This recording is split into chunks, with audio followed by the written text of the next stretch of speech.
CM Bhupesh Baghel की अध्यक्षता में सीएम आवास पर कैबिनेट की बैठक हुई, जिसमें कई अहम फैसले किए गए।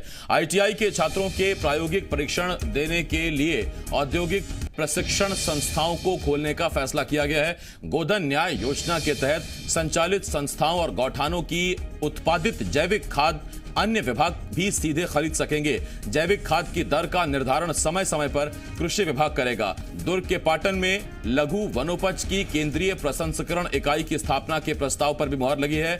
लाख पालन को कृषि का दर्जा दिया गया है। छत्तीसगढ़ कृषि उपज मंडी संशोधन विधेयक 2020 के प्रारूप का अनुमोदन किया गया है। मक्का की खरीदी 1 दिसंबर से 31 मई 2021 तक समर्थन मूल्य पर होगी। तो ये वो तमाम फैसले हैं जो कैबिनेट की इस बैठक में किए गए हैं।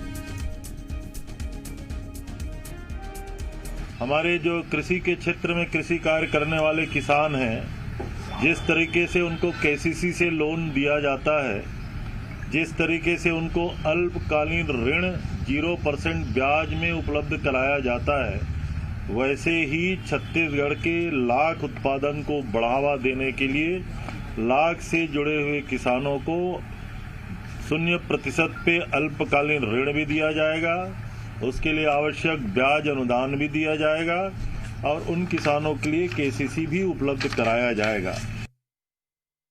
लघु वनोपज द्वारा प्रस्तावित प्रसंस्करण इकाई दुर्ग जिले के पाटन विकासखंड के ग्राम जामगांव में स्थापित किया जाएगा और इस इकाई में आयुर्वेदिक दवाएं, जड़ी बूटी, लाख, चिरौंजी, महुआ, बेल, इमली, बांस आदि का प्रोसेसिंग का काम होगा।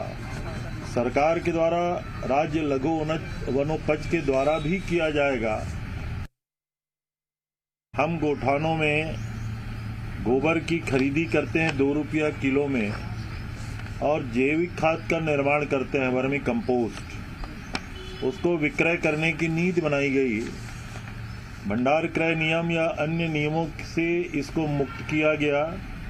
किसी भी विभाग के द्वारा ये जो खरीदी की जाएगी वो सीधा इसको जो वर्मी कंपोस्ट है, जैविक खाद, उसका जो दर निर्धारण है उसके आधार पे इसको खरीदी कर पाएंगे। देवेश तिवारी, जी मीडिया संवाददाता, इस वक्त इस बड़ी खबर पर हमारे साथ जुड़े हुए हैं। देवेश, सबसे पहला सवाल, बहुत सारी अहम फैसले किए गए हैं इस कैबिनेट की बैठक में, लेकिन अगर सबसे बड़े बिंदुओं पर चर्चा करें तो क्या रहेंगे अहम बिंदु?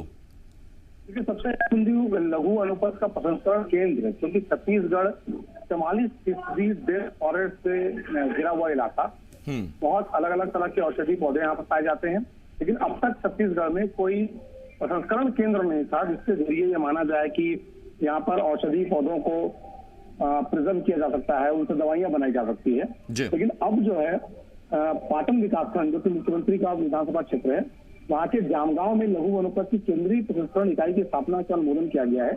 इसका आशय ये है कि अब पाटन इलाके में ही प्रदेश भर से आने वाले जो जैविक वनोपज हैं, इनकी दवाएं, जड़ी बूटी, शहद, लाख, चिरौंजी, महुआ, बेल, इन सबको प्रोसेस किया जा सकेगा और इससे बहुत बड़ा लाभ लोगों को मिलेगा।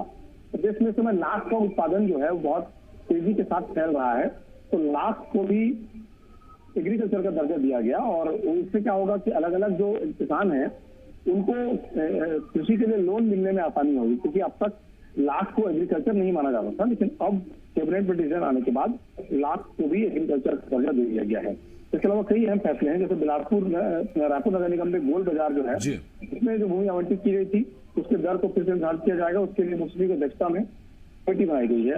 आईटीआई की परीक्षा में सम्मिलित होने वाले जो परीक्षार्थी होंगे उनको लैब टेस्ट के पहले औद्योगिक परीक्षण केंद्र में संस्थानों में खोला जाएगा। यानी जो उनको ट्रेनिंग हुआ करती थी, जो उनका लैब हुआ करता था, वो अन्य स्थान पर होता था, वो अब उनके स्थान पर होगा।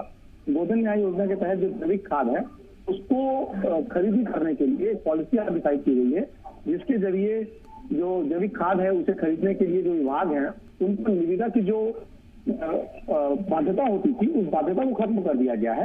अब उसके स्थान पर वो चाहे तो भंडार से नियमों में थोड़ा संशोधन के आधार पर डायरेक्ट जो गोठान है वहां से जैविक खाद की खरीदी कर सकते हैं।